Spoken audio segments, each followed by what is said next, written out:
Welcome to the Education Innovators Podcast. I'm Eric Byron, and it is my privilege to host this show where we get to talk to folks from all over the world who are education thought leaders and innovators. We are going to hear inspiring stories from educators and EdTech founders and AI experts and others who are fearlessly innovating and delivering unique learning experiences. I'm glad you're here. Let's get started. Adam Sparks is going to tell us about how they use adaptive comparative judgment as a technique in peer feedback. And because we average the feedback, so every kid's feedback report that they're getting is based on multiple comparisons that have been done by multiple kids, that feedback actually mirrors that of an expert teacher, which is mind-blowing because so often we have negative experiences with peer feedback because so often it's the blind leading the blind. A bold claim by Adam that the peer feedback can actually be as effective as an expert teacher. So you want to listen to him describe the learning outcomes here and how the students are learning to give and receive healthy, constructive feedback. Good stuff. Keep listening. Well, welcome to the Education Innovators Podcast. I'm Eric Byron, and today I am joined by Adam Sparks. So Adam's an English and social studies teacher for about 7 years or so. And then he recently went through a master's program at Stanford, right? Learning design and technology there. And he kind of focused on formative assessment, peer feedback and writing instruction. And now he's got a startup. He's doing this full time. It's called Short Answer, and it's a gamified K-12 writing tool, which he began during that master's capstone project.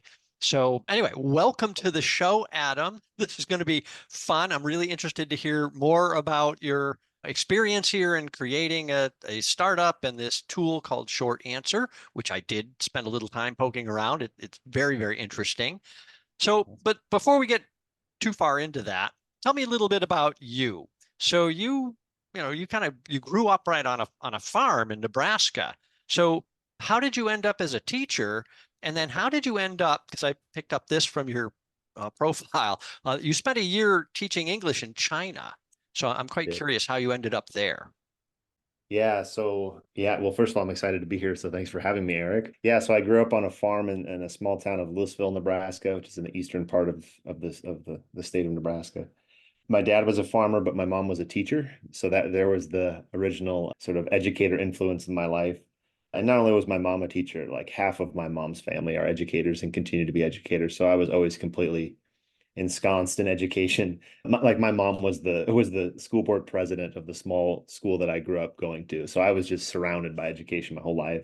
I went to undergrad thinking I was going to be like a lawyer because I liked history and social studies. And I thought maybe I'll go be a lawyer and I'll become, I don't know what I thought I was going to do. But then I found out what a lawyer's day-to-day actually looked like and decided maybe I should do something else. So I had always been interested in education. And so chose to pursue that and fell in love with it. So I graduated in 2014, a degree in social studies, history / secondary education. So my teaching license is in the state of Nebraska, and I taught there for 4 years of my career. Like you said, I taught in China. So in Hunan province in southern China, and specifically in the city of Hengyang. So not too far from you in Hong Kong. We were about 4-hour high-speed rail from you. And I also taught in Chicago for a couple years and worked in a district tech office before going to Stanford and building what would become Short Answer, which is the tool that we're working on full time now. So that's like a brief history of me and my career. Okay, so why China though? How did that just decide, oh, I'm going to go to China for a year?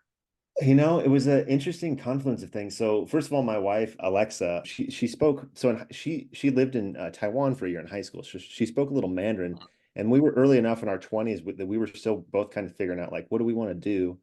And with our careers, I mean, and she was like, well, maybe, I'm fascinated by Mandarin. Maybe I can like do something in international business. I don't know. And I had always been fascinated by just international comparative education and getting a sense of how different countries do things. So classic like early 20s something, just wanting to experience the world and learn from different systems as someone interested in education. Like Anthony Bourdain has always been on my Mount Rushmore of like just people I always looked up to. So I think just like growing up watching Anthony Bourdain and craving like a cross-cultural understanding of the world was a huge part of it for me. And then it just aligned with Alexa's career goals. So yeah, so we taught oral English in Hungyang Ijong High School in the city of Hungyang, which is in southern, like I said, southern Hunan, through a now defunct organization called World Teach, which was loosely associated with the Harvard Graduate School of Education.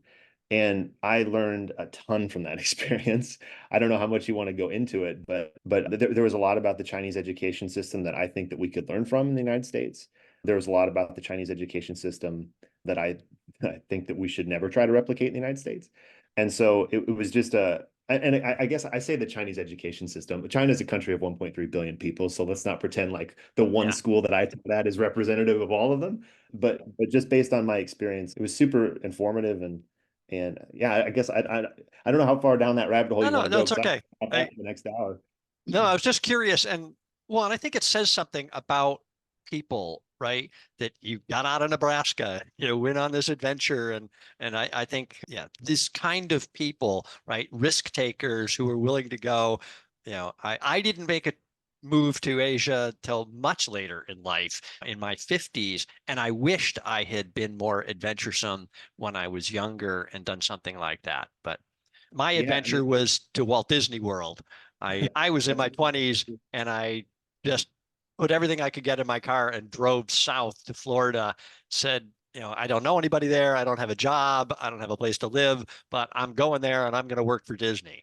And I did. I worked there for 11 years, met oh my wow. wife there, and it worked out, but it was pretty risky, I guess, at 24 to just do that. So anyway, somewhat of a kindred spirit, and I love that risk taker. Well, and I guess it was risky too to you stopped working and decided to go spend a year studying at Stanford. So let's talk a little bit about that, or do you want to jump? Let's do this first. Actually, tell us a little bit about short answer. So what problem were you trying to solve, and why is short answer a good solution? Yeah, so I mean, it directly aligns with the Stanford question that you had before. So, because it started as my master's capstone project. So, I had fallen in love with educational technology through my work over the course of my 7 years in the classroom, and wanted to build it, but I didn't have the technical skills to build it because I don't have a background in software development or anything like that. And the Learning Design and Technology program at Stanford was one of the few programs I found that would take a non-technical person like me and train me up in such a way that I could potentially go about designing and building EdTech, which was like such a cool opportunity, especially to do it at a place like Stanford, which is just like completely full of some of the yeah. And actually, I still live here at Stanford. Now I'm not a student here anymore, but now my wife is. She studies education data science here, so Hmm. it's a incredible place to live for a million different reasons. But to your question, so short answer started out of my frustration as a teacher. I taught English and social studies, which are writing intensive curriculum. And I would spend weekends giving kids feedback and come in on Monday and give them the feedback and have them ignore all of it, look at their grade and move on. And just a general frustration of always being asked from by students, how can I improve my grade? And never being asked, how can I improve my understanding or my learning? And again, having that manifest itself in students not using feedback. So just wanted to build a tool that would get kids to use feedback was the original impetus, kind of just for Okay. broad formative assessment purposes. And so we started designing it as our master's capstone project because that's what you do in the LDT program. You've actually built out the tool that you dream up. And it just so happened that we got grant funding. So we won. Stanford hosts this thing called the Learning Design Challenge, their new accelerator for learning. And a couple weeks after winning that, we won. The learning agency hosts this thing called the tools competition, which is an international learning tools competition. And so between those two grants and more importantly, like the confidence that we got from that of like external research teams being like, hey, this is a good idea, you should build it. We kind of decided, okay, let's give it a shot. And it's not hard to develop a mentality of wanting to do entrepreneurship when you live at Stanford because everybody, like anyone you talk to here, it feels like has a startup. Yeah. So it's just part of the culture, for better and for worse, frankly. And so yeah, so we launched it last February and have been working on it since. But it was again, it started as a master's capstone, and it was really because of that initial grant funding that gave us the confidence to do it. Cool. No, it's a great story, and say I'm jealous that you got to go to Stanford, and we hear so many incredible stories of folks coming out of there with brilliant ideas and all these connections and the ability to get them done, which is, one of the aspects of all of these things that's important. And one of the reasons why I do this show, right, is I'm looking for innovation, but so often you find people with really, really cool ideas, but they don't have the tools and the resources and the connections to get it done. And it sounds like you have found a way. So this is great.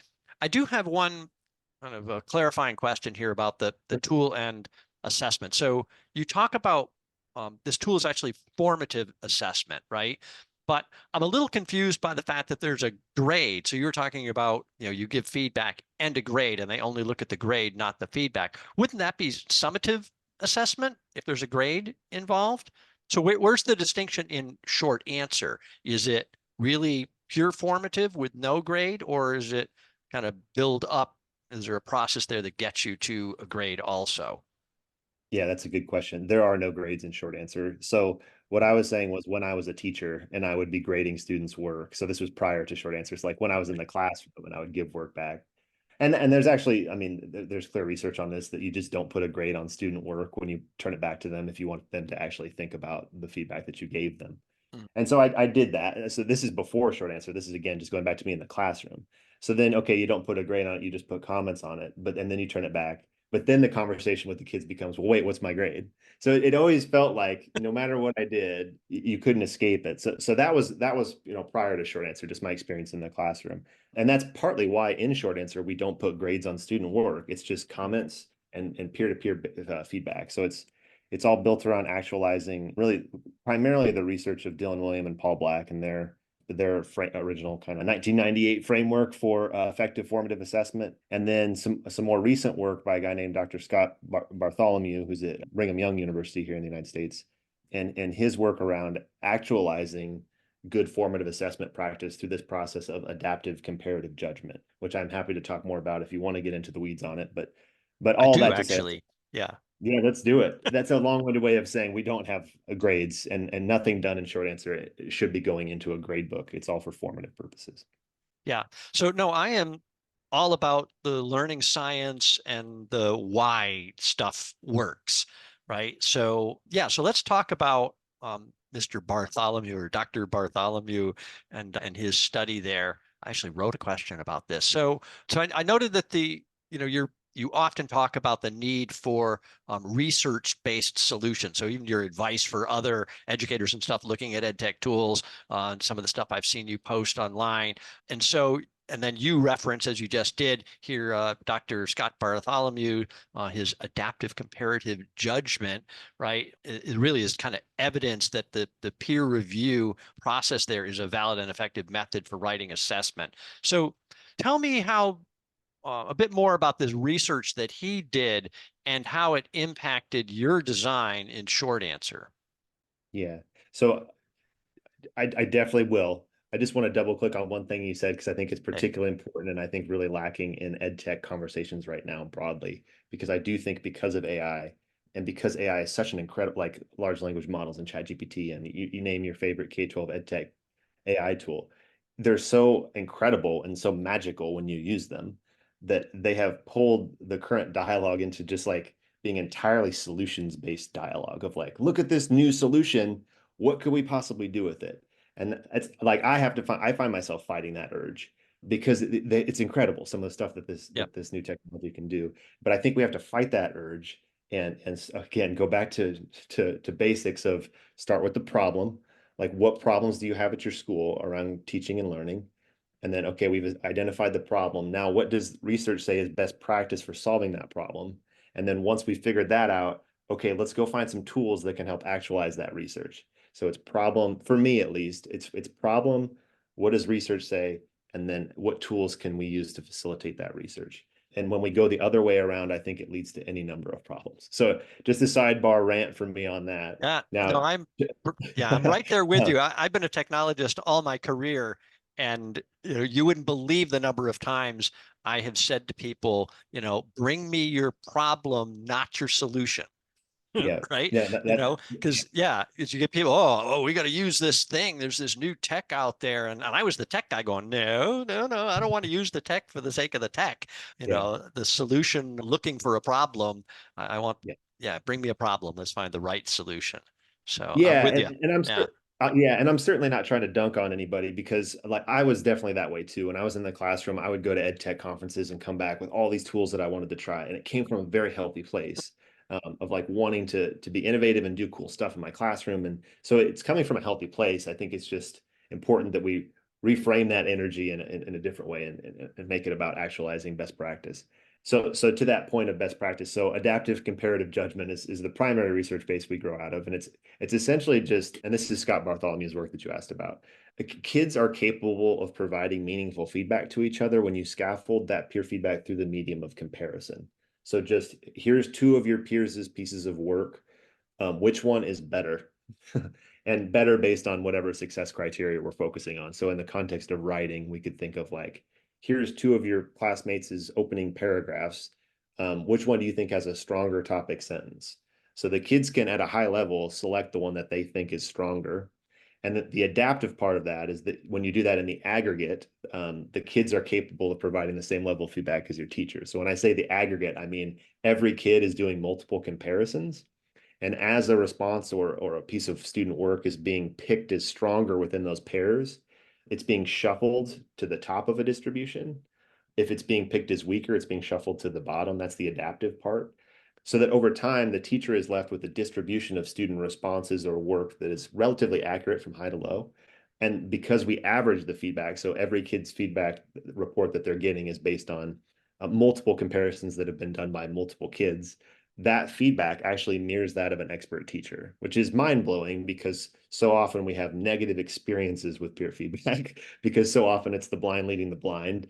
But if you scaffold it correctly, and in Scott Bartholomew's research, that is through the medium of comparison, it can have really powerful results. Because obviously, okay, great, we've got that feedback report, but the kids are also learning by seeing so many different examples of their classmates and being able to just see, those are exemplars ranging from really great to maybe not so great, and sort of metacognitively reflecting on, okay, I know what I wrote, and now I'm seeing 10 examples, and I'm thinking through what I wrote, and maybe I need to change X, Y, Z because of the examples I saw from my classmates. So that's kind of that worked example effect that is sometimes talked about in educational research as well. So there's a lot to it. I mean, that also doesn't even take into consideration the fact of the authentic audience piece of this. So like a kid is writing something and then they're sharing it with other people and seeing how those people react. I think that there's something inherently engaging about that to kids as well. So it's combining all of these different research backed or research supported, I guess I should say, approaches to K-12 formative assessment that I think makes it super powerful. So how anonymous is this? So the kids don't know who wrote each piece. They just see, here's two examples, which one do you like better and why, kind of thing. Yeah. Yeah. Yep. And anonymity is key to effective peer feedback. Yeah, I was going to say, because otherwise kids get mean. Yeah, yeah. Yeah. They Yeah. figure out who's writing The what. Yeah. yeah, or the classic like this is my friend's answer, so I'm going to give my friend a good score. Right, Um, right. so yeah, anonymity is really important. Okay. And the system prevents you from getting your own. So, Yes, it does. okay. All right. Cool. Because I mean, one of the thoughts that I had initially when I looked at it is thought, well, this could get, it it's still kind of a competition, right? I've submitted something and it's either going to rise in the ranks or it's going to fall in the ranks.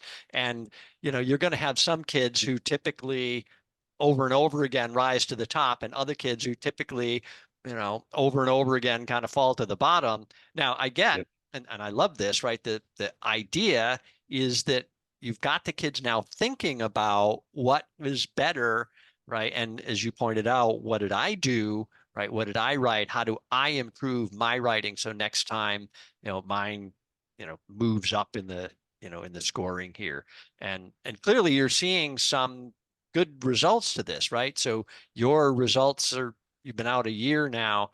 Let's talk a little bit about that. How's it going with the product out there?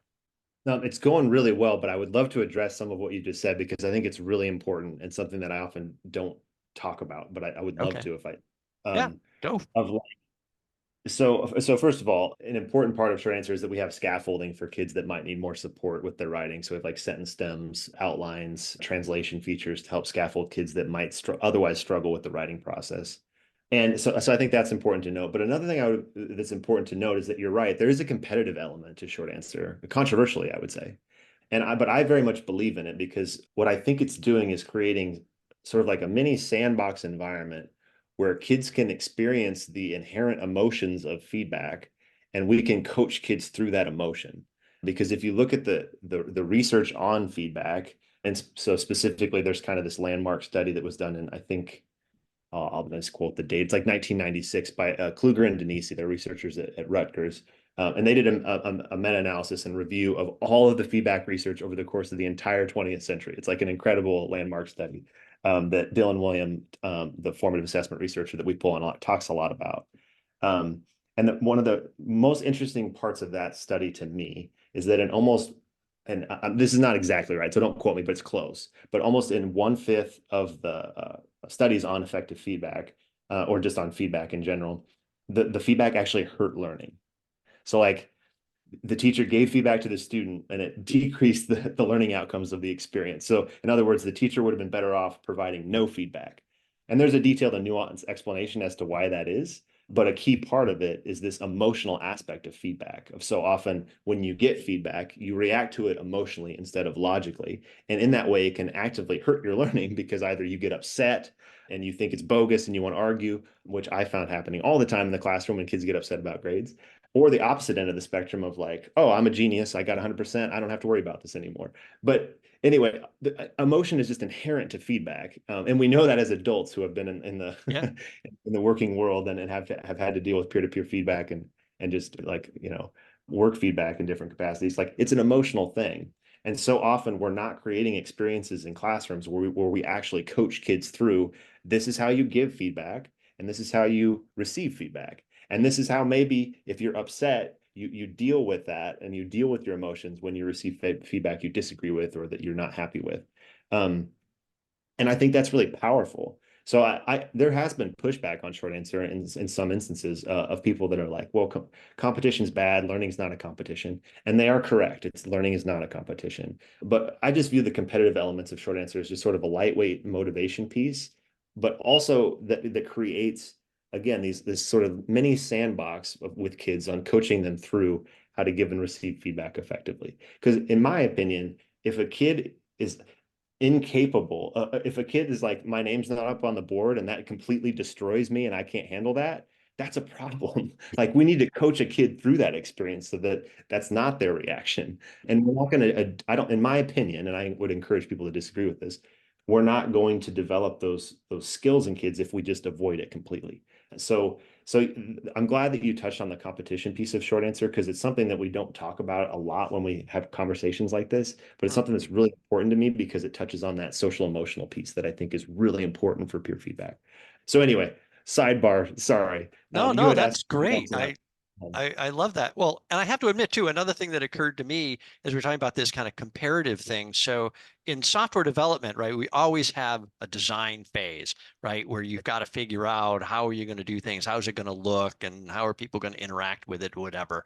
And one of the things I learned along the way when I was managing art was that you never wanted to have somebody present one thing for review, right? If you were trying to come up with a design, right, give me at least two or three, right? So we can look at them together and go, what do we like about this one? What do we hate about this one? What do we, and so you kind of, but you have to do it really, really quick, right? It has to be this very iterative. You don't spend a lot of time polishing a design, get some rough designs out there, let people kind of tell you how do they feel, what do they like, say, I like this one more than that one, and then you iterate again, right? You go, okay, I'm leaning a little more towards this design, why, right? And we yeah. did this, I mean, over and over and over again, but always tried to do, right? Give me at least two I can compare and I can tell you what I like more or less about either one.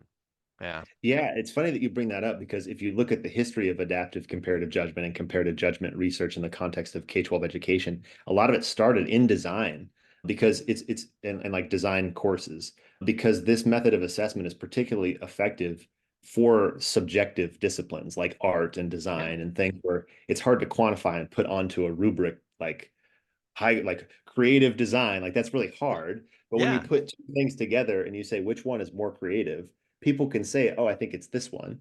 Yep. And then through that process of articulating, okay, what was it that made it this one? You can develop that interior criteria that it's like you have the criteria of the rubric, but you haven't filled in the description, and you can fill that description in through this medium of comparison. It's super powerful for Yeah. subjective analysis or Well, and otherwise subjective. writing is subjective. Absolutely. Exactly, Yeah. exactly. Um, yeah, so it's like the research on comparative judgment is fascinating for me, both from a learning perspective, but also just from a psychological perspective. Because it originally, I'm sorry, I'm nerding out. I hope that's okay. No, It good. it originally grew out of psychological research. So it started as a psychologists were struggling with getting people to provide consistent scores to subjective phenomena. So for example, if you ask somebody like on a scale of 1 to 10, how bad is it? How severe of a crime is it to like run a stoplight? You would get like if you ask 10 people, you get 10 different scores. But if instead you said, okay, um, which one is worse, running a stoplight or murdering somebody? Everybody is going to say murdering somebody is worse than running a stoplight. So Right. you get a much more consistent analysis of an otherwise subjective phenomenon. And so when you do that over repeatedly, you can create highly accurate judgments of otherwise subjective phenomena. So it's a super interesting field that has broad applications everywhere. But I don't mean to nerd out on too much. You can't nerd out too much with me. So cool. Cool. All right. So you've got this tool out there now. So let's talk about how it's going. So what's been the Oh, feedback and how is it progressing in the market? yeah, good question. So we launched it publicly last February, which is a weird time because most of our users are in the United States, and around that time the school year is starting to slowly wind down. So we're just now getting into finishing up our first full school year as a product. We have about 50,000 teachers and students using it across all 50 states and 8 countries. The feedback has been super positive. When we first put it into the world, we thought that it was going to be a broad formative assessment tool, like similar to like a Pear Deck or a Nearpod or sort of those types of broad K-12 instruction assessment tools, but specifically based around peer-to-peer feedback. And then we put it into the hands of teachers and they told us, wow, what a great writing tool this is. So we said, tell us more about that. And what we found was a lot of teachers told us they were using short answer as a way to bring writing back into the classroom in the wake of AI, because now any writing that leaves the classroom, it's very hard to tell how much of an influence AI is having on that writing. So a lot of teachers are trying to bring writing back into the classroom and do it in such a way where they can monitor AI's influence just through basic classroom management skills Mhm. and guide dialogue on that. So unexpectedly, that became a use case for us. So we started to focus more specifically on writing just in the just this winter, and have started to. We didn't change the tool because this was teachers telling us this is how we're using it, but we've definitely changed our roadmap and trajectory as a result of that. So starting to focus more specifically on writing instruction.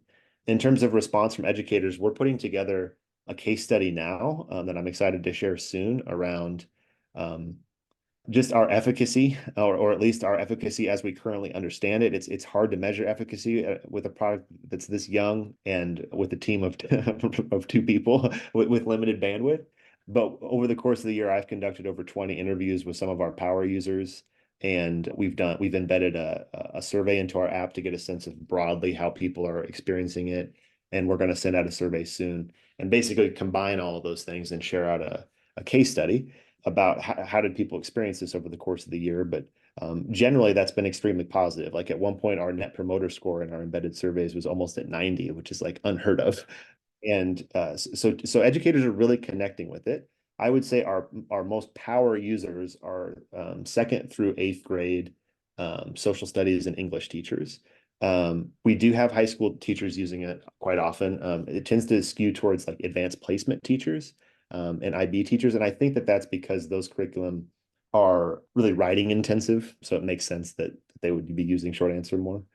And our goal with it increasingly is to make cross-curricular writing easy and fun, because it's our operating assumption that as AI becomes more popular and just embedded into every tool that a kid uses, not just at school, just in life. Like it's already in Snapchat, it's going to be in Google Chrome, it's going to be right in your emails and blah, blah, blah. And as that happens, we think kids are going to get less independent writing reps, meaning writing practice on their own and without the aid of AI.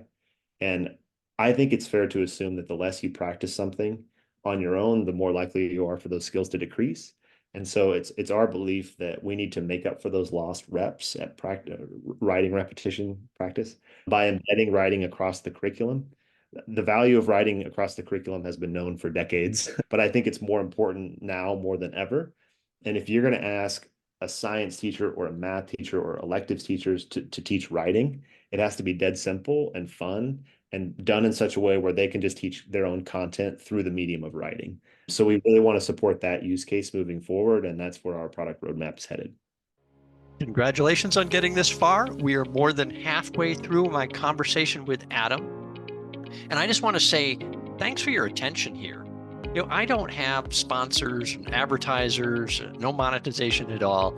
And so, nothing's going to pop up in the middle of the episode, like an ad. So I just want to take a break here to remind you to, please join the community. Be part of what we're doing here by subscribing and sharing this podcast with anyone else who may be interested. All right, let's get back to our conversation with Adam. Awesome. So, well, I have two questions. Which do I ask first? Let's go with the fun. So you do describe this as gamified. So what makes this gamified? What is it about it that you would say? Because for me, when you say, there's a difference between a learning game and just gamified. But to me, gamified just means we've done something intentional to add an element of fun, make it more enjoyable to use the tool. So what's fun about short answer? Well, you'd have to talk to our kids, but what are the students that use it? But the gamified element primarily right now, and we're going to work on building this out more over time, is that when the kids provide feedback, so it's like, all right, here's two of my classmates' responses. Which one has a more clear topic sentence? When they drag that clear topic sentence success criteria to one response, it pops up points. So they're awarding points to each other based on the success criteria that they receive. And then depending on the activity, so in our all-in activity where everybody's getting feedback, at the end we'll do a little leaderboard reveal of like, ta-da, here were the responses that the class felt were the top responses. And then that becomes the jump off point for class discussion on, okay, why did you feel this was a top response? Mm-hmm. So that's one example. Another one of our activities is called Battle Royale. I would say that's the most gamified by far. What's happening with that is instead of dragging specific success criteria, the kids just see all the success criteria. There's two responses on their screen and they click the one that they think is overall stronger. And what's happening is they're whittling it down in like a tournament style until one champion response remains. And then they're prompted to reflect on that. So it's like, all right, as a class, you felt like this one was the strongest. What do you think in this response was strong? How did reading this response change your own understanding from a self-regulated learning perspective? Like, what are next steps that you could take to improve your response based on what you learned in this experience? So it's embedding that sort of lightweight competitive element and points and things that I think qualify as gamification, but then doing that all as a means to prompt more reflection at the end. So that's the core of it now. Moving forward, we want to continue to double down on that in really unique and fun ways, because a big thing that we think about a lot, again, in the context of writing instruction in 2024 is AI, as everybody is thinking. And I think it's moving forward going to be increasingly challenging to convince students that learning how to write is worth their time. Now that a machine can write 1,000 times faster than them and often better than them because they're novices, convincing a freshman in high school that, hey, you should learn how to string together a coherent paragraph on your own, I think is going to be a challenge even more than it already was. So I think we need to get creative in thinking through how are we going to motivate kids to want to do this stuff. And for us, that's making it social, making it fun, adding a gamification element, but making that core engagement loop based around, I'm going to create something, I'm going to share it with people in the world that I care about, my peers, and I'm going to see what they think, and I'm going to adjust accordingly. So that's the gamification element, and I think why we put so much emphasis on it and why we're going to continue to put emphasis on it moving forward. Yeah. So sorry, my game design brain kicked in a little bit there. So So one of the aspects, and so games are often designed, there's kind of two different modalities for me in well, just one aspect of game design, but speed of play, right? Mm. Sometimes you want to go as fast as possible and it's that adrenaline rush, kind of thing, and things are moving fast and I got to make quick decisions. Other times it's more kind of strategy, right? I want you to slow down and really pay attention to what's on the screen and it feels like this is one of those where I want you to slow down actually, right? I want you to think about why, that sentence is better, right? As a topic sentence or whatever, right? So isn't there a little bit of danger that, kind of points and visual effects and stuff kind of encourages the kids, oh, they want that adrenaline rush of, seeing points that they quickly, grab something and start dragging things without slowing down and really going, how am I making this assessment? Why did I decide to do that? Yeah, 100%. That is one of the challenges right now is getting kids to, and again, I think this is a really powerful conversation in class, but getting kids to slow down, read both responses, and think this through meaningfully. And what's interesting is just this is anecdotal, but generally at the elementary and middle school level, that's not as much of a challenge. But at the high school level, it's become Yeah. more of a challenge. And a lot of that is stemming from not necessarily like wanting an adrenaline hit of dragging, points, but more just like the mental energy required of like, I have to read both of these and I have to think critically about them. And thinking is hard. Yeah. And so I think, an analogy that's often talked about in the context of gamification and education is chocolate covered broccoli. I don't know if you ever heard that expression of Oh, yeah. like, oftentimes like you try to create this learning thing and it's really just like this awful experience where it's like it's just like this boring learning thing where you've just this is a terrible No, explanation no, of no. chocolate, the It's a analogy. quiz with sound effects. Right. Yeah, Exactly. It's exactly. just Yeah. kind of superficial. Yeah. I think there are tools that are chocolate covered broccoli, and I think there's tools that are basically just chocolate masquerading as broccoli, and those tools are extremely popular in the United States. I'm not going to name them by name, but there are a lot of tools that lean so heavily into the game part that I think they're creating like truly like damaging cognitive load issues and distraction and like there's psychological costs of like switching between tasks and all these different things that I think that those platforms are actually doing a disservice to kids in some ways.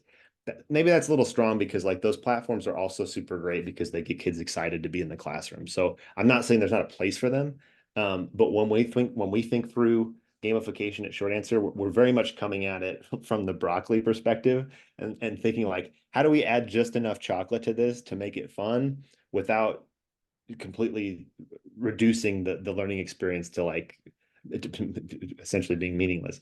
And it's a hard balance. Like that's something that we have to continue to iterate on and are continuing to think through. So and I'll be transparent, like it's not perfect right now. But again, it's just part of the co-design process with educators as we put this out into the world and have conversations and continue to build it. Yeah.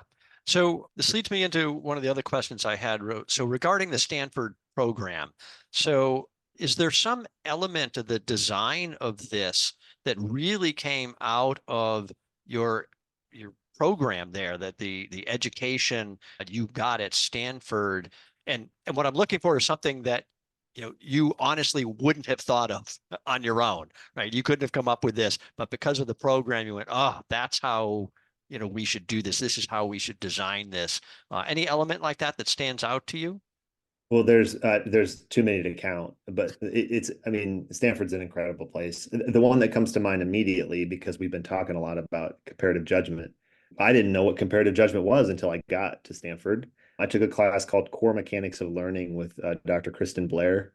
She wrote a book with Dr. Dan Schwartz, who's the dean of the education school here, called The ABCs of Learning, and that class is built around that text. It's a really great book. I would recommend it. If you just search it on Amazon, it's called The ABCs of Learning. And as a part of that class, the final kind of capstone is you have to run a study or like a mini study so you can get a sense of what educational research looks like. And it was over the course of that Kristen, we told Kristen about what we were iterating on at that point with Short Answer. And she was like, you should check out Scott Bartholomew's research on adaptive comparative judgment. I think it speaks directly to what you're trying to do to get peer feedback to be effective. So it was because of her that we were Hmm. exposed to this.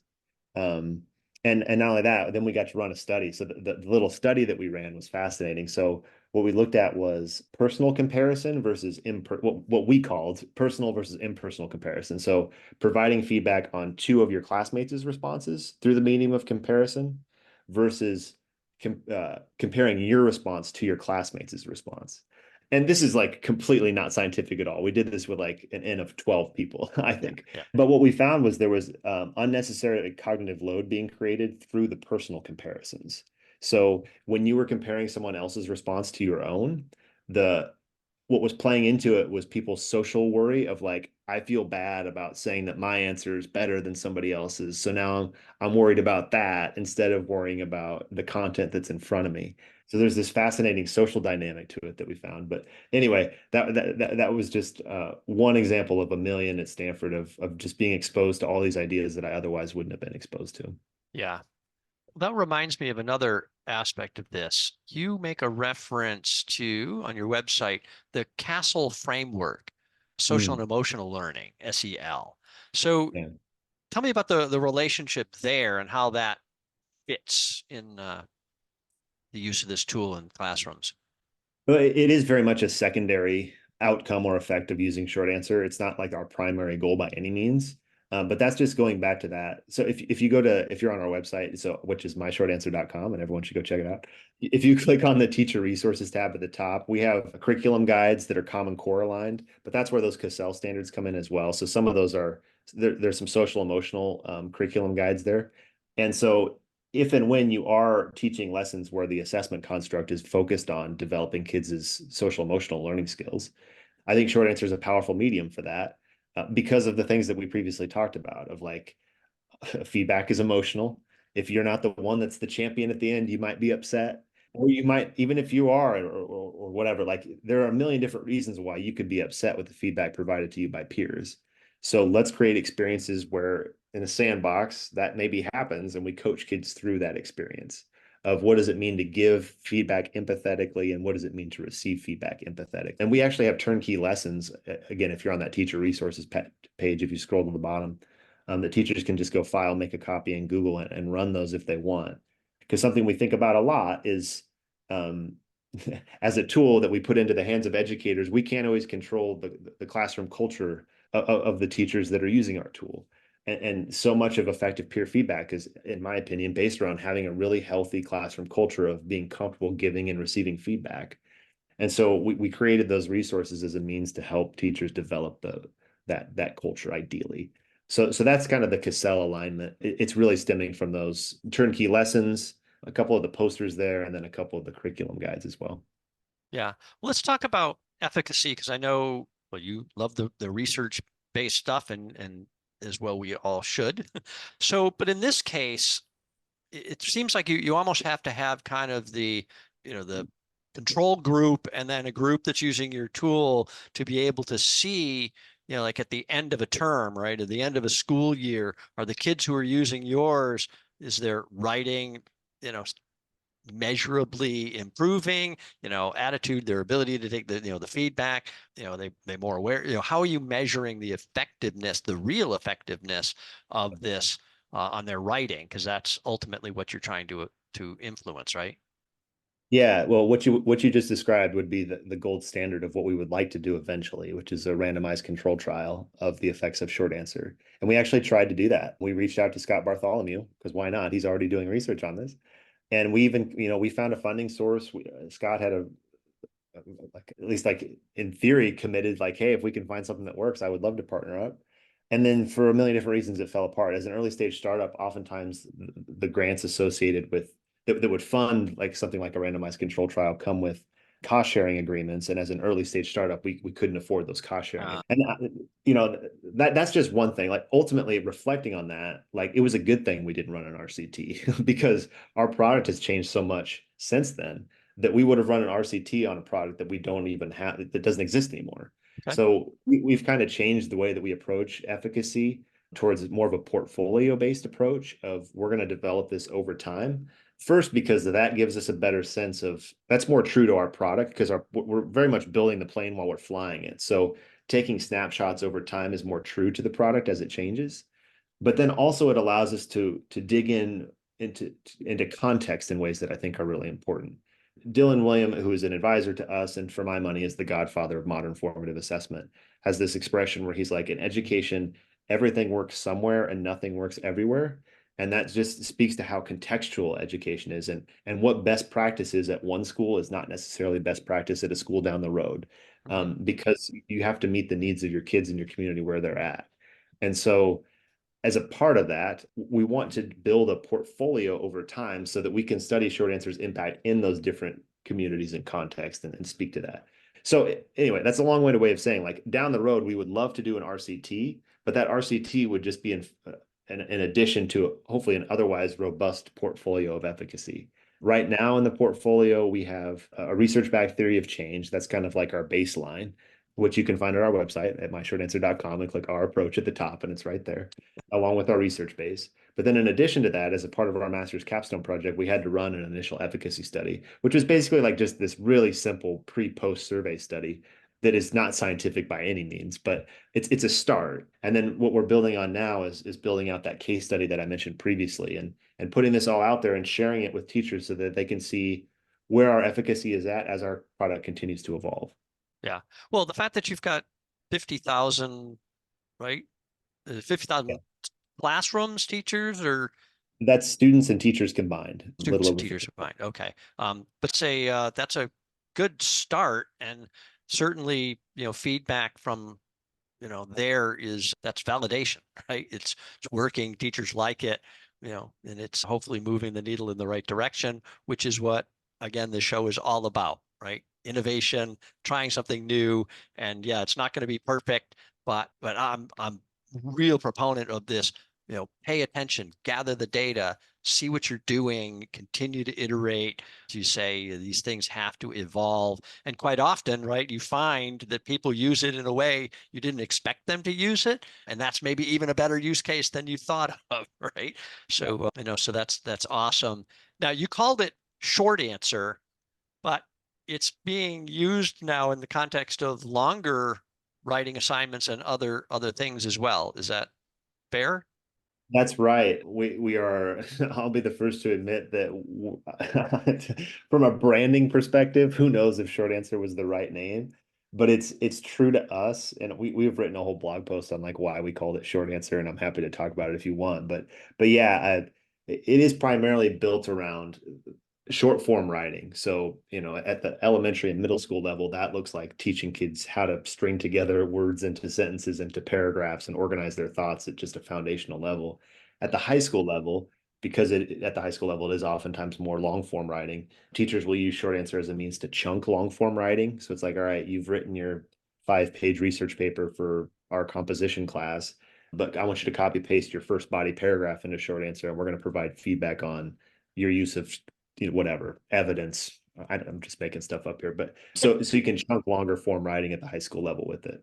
And again, in the wake of AI, that's been an increasingly useful use case, because if and when writing leaves the classroom, you don't know how much of that was written by the student and how much of it was written by AI. Yeah. So bringing it back into the classroom and doing these types of activities can ensure that you're getting that critical reflection and critical thinking that, uh, I don't want to make any broad claims here, but may Yeah. not be Yeah. happening, if and when writing leaves the classroom. Yeah. No, well, it's a really important topic, and the timing of your product is really, really good in the context of generative AI and all of the concerns out there. And, one of the things, thoughts that occurred to me, reason I don't know why this popped in my head because I'm crazy, but do you remember the Staples ads? So the easy button, right? Oh They yeah. and they had this, tagline, "Don't you wish you had an easy button for life?" And and they they show people, and one of the examples actually in the one of the original commercials was actually a kid staring at a math problem. Then he reaches over and he hits the easy button, right? And I thought, oh my God, this is AI, in education, and the big fear, right? That when I get stuck, I just hit the AI easy button, you know, just do this for me. And I do think that, yes, we need tools like this that kind of slow you down a little bit and go, well, Right now, it's important for you in your own development and your human intelligence to actually take the time and try and solve some of these things. Yeah. But we live in a world of, I need to just be, moving fast. I can't stay stuck on something. If I'm stuck for more than 20 seconds, where's my easy button? I gotta, move Exactly. on here. Yeah. Yeah, and it's funny because we have started to lead professional development with schools and do workshops around how do we adjust writing instruction and assessment in the wake of AI. And that becomes the tricky balance of moving forward, AI is going to be how it's going to change the future of life and of work. So we have to teach kids to use it effectively. So, okay, if and when you do want to use the quote unquote easy button, how do we do that effectively? And then, but also how do we balance that with the need to develop kids' ability to write effectively on their own? And that's a huge question. And like I literally led a 3-hour workshop on it yesterday. Okay. Um, but yeah, that's something that we think about a lot, a lot, for a million different reasons. Yeah. All right. Well, I'm going to give you the opportunity now. Just the kind of the floor is yours. Anything else you wanted to talk about we haven't covered? What's on your mind? What message do you want to share with the community out there? Man, I don't know. I guess I should have thought about that in advance. I would just say,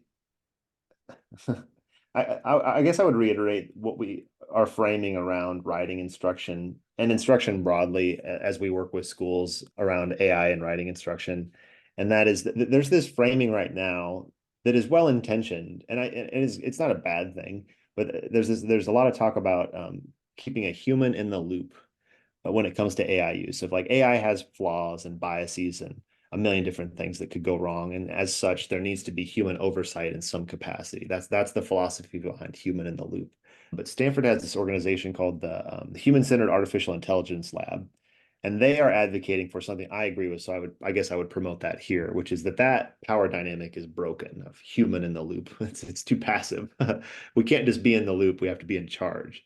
So thinking about in the context of education, that's AI in the loop, teacher in charge.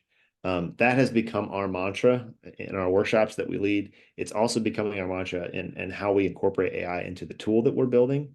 It's AI in the loop, teacher in charge. If and when it becomes AI in charge, teacher in the loop, we're going to go off the rails, especially when it comes to K-12 writing instruction and assessment. So maybe it feels unrelated, but I think it's top of mind for me because of the workshops that we've been leading and the work that we do with schools around adjusting writing instruction. That would be the one big idea that I think is really important for us to keep in mind right now. AI in the loop, teacher in charge. Like we got to teach Yeah. kids to use this effectively, but we can't outsource our classrooms to it entirely, or it's going to lead to a dystopian future that I don't want. Yeah, no, it's a really, really good point. And actually, in my notes, I had highlighted that quote from you and something I saw or listened to yesterday as I was preparing for our conversation.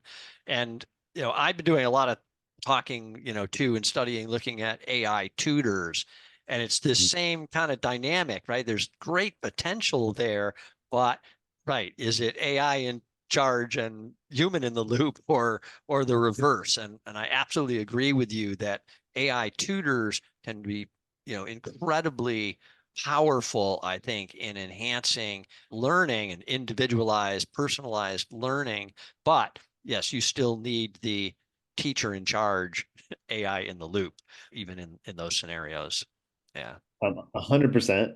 And just to double click on that, if people are interested in looking into more like the perceived flaws, which I largely agree with, of AI chatbot tutors, at least AI chatbot tutors by themselves and without teacher oversight, coaching kids through what an effective interaction looks like with an AI chatbot tutor. Dan Meyer, who's a very influential thought leader in the K-12 education space in the United States, recently gave a keynote speech at a conference here in San Diego where he talked about this. So if you go to YouTube and type in Dan Meyer, I think it's called the difference between like a good AI and good teaching or something like that. It's a great talk, and he talks specifically about this issue of chatbot tutors and pros and cons, and Yeah. largely the cons. So if people are interested in that, they should check it out. I may have seen that already, I think, in my research It's on the fantastic. topic too. Yeah. It Yeah. was really thought provoking for me. Yeah. Cool. All right. Well, then I guess we will wrap it up there. This has been great. I thank you so much for taking the time to share what you're doing with us here. It is powerful. It's innovative, and it does address a specific problem. I love that, and it makes sense to me. Comparative judgment works, and I really, really love this idea that kids are learning to give and receive feedback. That's a life skill. I mean, that is something that, yeah, I think school tends to beat it out of us. Maybe, right? We're trying to repair that after we graduate, because you get in the workplace, you're constantly trying to receive feedback. Not so much give it, but it depends on the culture there. But yeah, I've had a lot of employees who were just terrible at receiving feedback. You couldn't criticize even constructive criticism on anything, and they were just devastated. So yeah, No, I'm not gonna awesome. front. Like I struggle with it too. I struggle with receiving feedback all the time. Like it's a Yeah, human thing. yeah. So yeah, I think we need to be intentional about creating spaces in K-12 where we can coach kids through that, and hopefully, short answer can be a tool to do that. All right. I love how Adam geeked out there and talked about how the science and the research, was really behind what they're doing. And I agree that it's really important that EdTech tools are grounded in, research and studies that give validity to the approach that they're doing.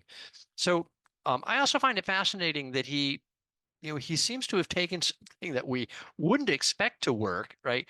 Peer feedback from young students, and turned it into a highly effective means of getting students to pay attention to the feedback and to engage in the process.